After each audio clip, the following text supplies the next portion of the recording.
Baik, assalamualaikum warahmatullahi wabarakatuh. Ketemu lagi dengan saya di channel Project Kewarganegaraan. Oke teman-teman, di video kali ini saya akan membahas mengenai ancaman terhadap negara dalam bingkai Bhinneka Tunggal Ika. Seperti yang kita telah ketahui bersama-sama bahwasanya negara kita sudah merdeka di tahun 1945, tapi tidak menutup kemungkinan akan ada ancaman-ancaman terhadap Negara Kesatuan Republik Indonesia, seperti yang telah diamanatkan di dalam Undang-Undang Dasar, bahwasanya usaha untuk mempertahankan keamanan dan pertahanan negara merupakan hak dan kewajiban bagi semua warga negara, ya, bukan hanya menjadi beban dari tentara dan TNI, tetapi juga menjadi hak dan kewajiban kita sebagai seorang warga negara untuk turut serta dalam upaya mempertahankan Negara Kesatuan Republik Indonesia. Oh iya, sebelum saya masuk ke dalam materi tentang ancaman terhadap negara, untuk teman-teman yang belum subscribe, silahkan subscribe dulu channel ini dan nyalakan loncengnya biar teman-teman tidak ketinggalan video terbaru dari channel Project Kewarganegaraan. Ya teman-teman, langsung saya masuk ke dalam materinya. Nah, yang pertama yang perlu kita tahu adalah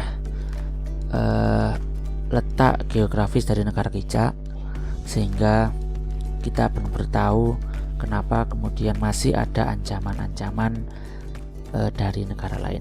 Di sini letak geografis dari negara kita, itu kita berada di tengah-tengah dunia. Ya, jadi kita adalah negara yang sangat strategis sekali. Kita dilewati oleh garis khatulistiwa, kemudian diapit oleh dua benua Asia sama Australia. Terus kita juga ada di dua samudra, yaitu Samudra Hindia sekaligus Samudra Pasifik. Kita adalah negara yang strategis. Kondisi tersebut menunjukkan bahwa wilayah Indonesia berada pada posisi silang yang sangat strategis dan ideal. Oleh karena itu kita berpotensi sebagai ancaman negara. Dengan demikian, maka posisi silang Indonesia merupakan sebuah potensi sekaligus ancaman bagi integrasi nasional bangsa Indonesia.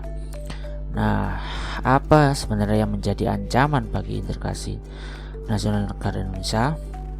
Oke. Nah, di sini kita akan membagi menjadi beberapa bidang. Yang pertama adalah ancaman di bidang militer yang dapat membahayakan kedaulatan, keutuhan, dan keselamatan negara. Ini adalah bentuk-bentuk ancamannya. Ada yang berbentuk agresi militer, kekuatan militer bersenjata yang dikerahkan untuk menyerang dan menduduki wilayah negara lain.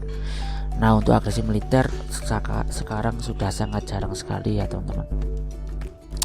Ini mungkin sering terjadi kalau misalkan negaranya masih konflik atau negaranya belum merdeka. Kemudian yang kedua adalah pelanggaran wilayah. Di sini yang pelanggaran yang dimaksud adalah pelanggaran perbatasan laut, ruang udara, dan daratannya. Kalau yang nomor 2 ini masih sering terjadi ya di negara kita.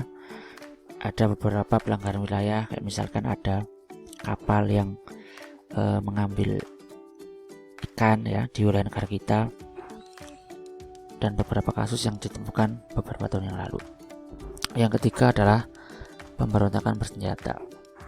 Ancaman yang timbul dan dilakukan oleh pihak-pihak tertentu dalam negeri ada kemungkinan juga disokong dari pihak asing. Nah, beberapa ini juga pernah terjadi di negara kita, di wilayah Papua ya, itu terjadi beberapa aksi pemberontakan bersenjata. Yang keempat adalah terorisme. Sasaran aksi teror dapat menimpa siapa saja sehingga sulit diprediksi dan ditangani dengan cara-cara biasa. Nah, khusus untuk aksi terorisme ini biasanya dilakukan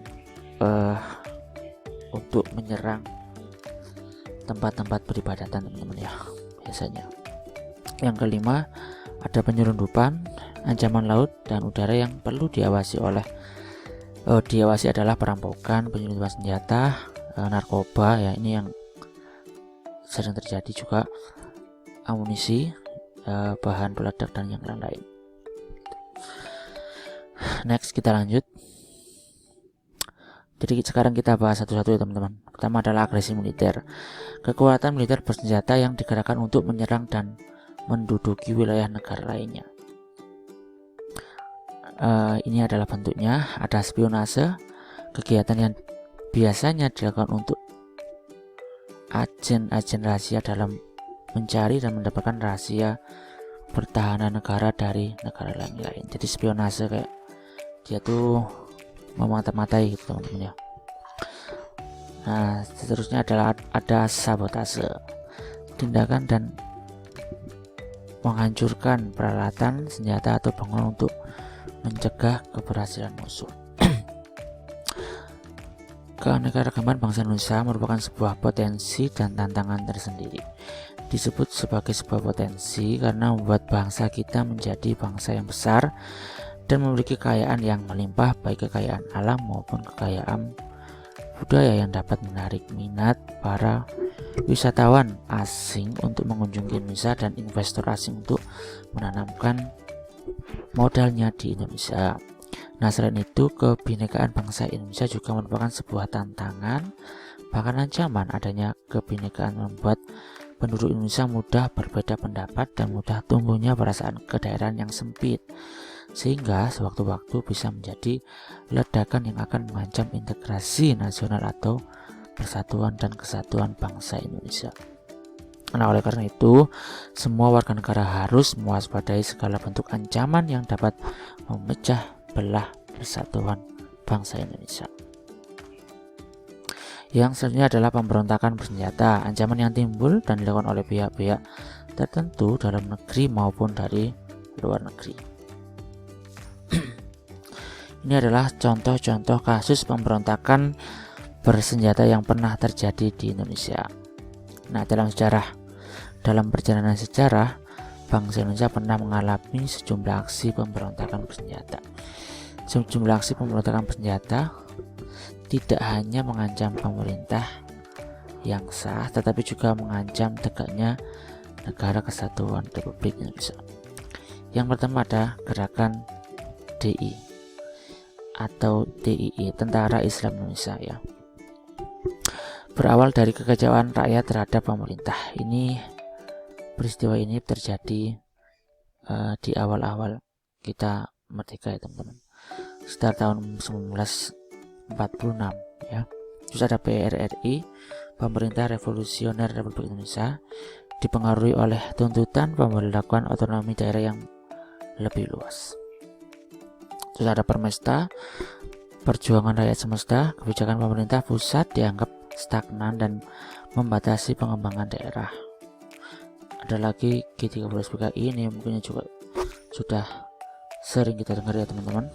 Itu sebuah peristiwa pembunuhan 7 perwira tinggi militer dalam satu upaya kudeta. Oke. Yang selanjutnya adalah pelanggaran wilayah. Wilayah Indonesia yang luas dan terbuka berpotensi terjadinya pelanggaran wilayah. Ini adalah beberapa pelanggaran wilayah yang pernah terjadi di Indonesia, yang mulai dari tahun 2009 sampai tahun 2020. Di tahun 2009 itu ada kasus patok perbatasan. Tentara Malaysia memasang puluhan patok berupa tonggak kayu yang dipasang membelah area persawahan di Nunukan di Kalimantan. Terus ada kasus Ambalat, yaitu pesawat Malaysia mencoba memasuki blok Ambalat yang terletak di perairan Laut Sulawesi.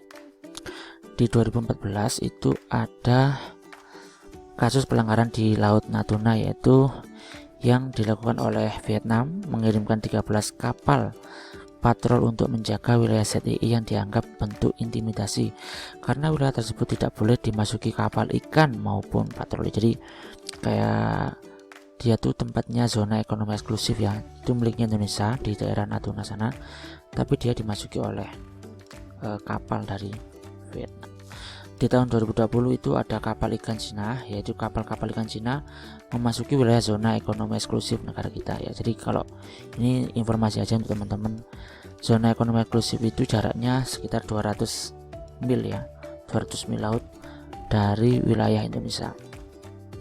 Terus di tahun 2020 lagi ada kasus Nunukan ini kayaknya mengulangi di tahun 2009, yaitu Polis Marin Malaysia memasuki perairan Sei Ular tidak jauh dari pos Sekaca yang dijaga Satgas Pamtas RI.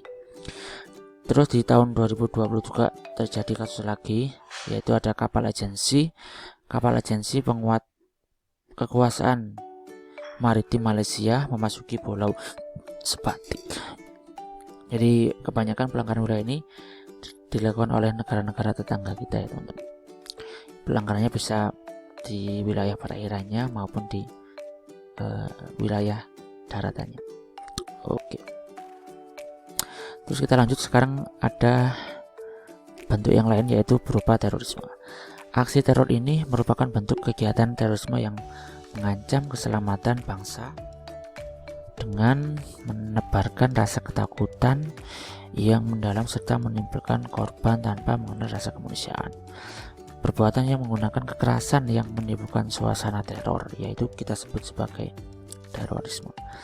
Menimbulkan rasa takut yang meluas yang dapat menimbulkan korban yang bersifat massal dan atau menimbulkan kerusakan atau kehancuran terhadap objek vital yang strategis maupun fasilitas publik.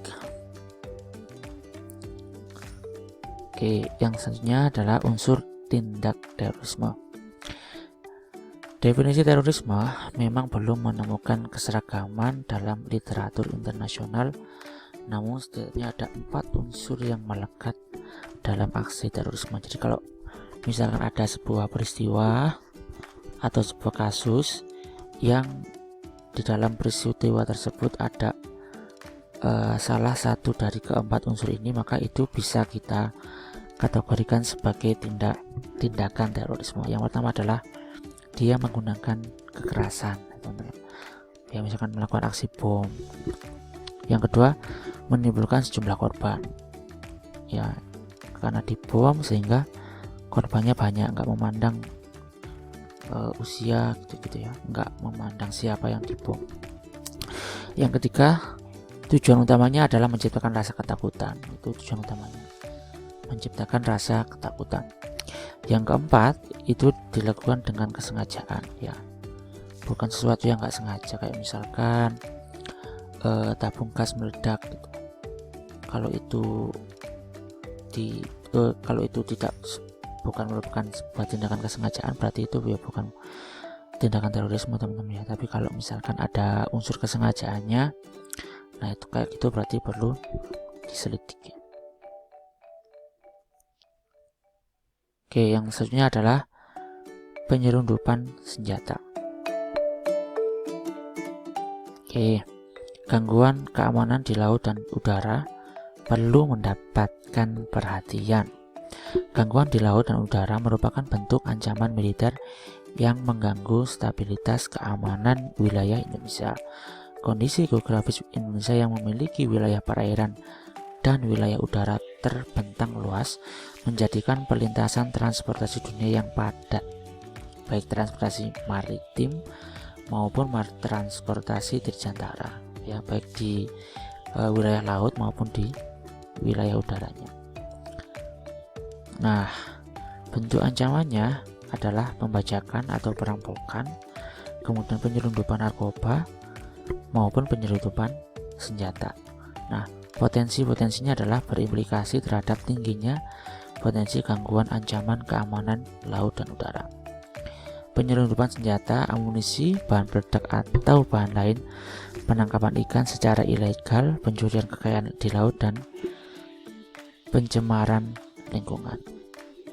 Jadi sekali lagi, karena negara kita mempunyai wilayah yang sangat luas, oleh karena itu memang dibutuhkan sekali pengawasan, ya baik di wilayah laut maupun di wilayah udaranya. Ya, oke, gitu ya teman-teman.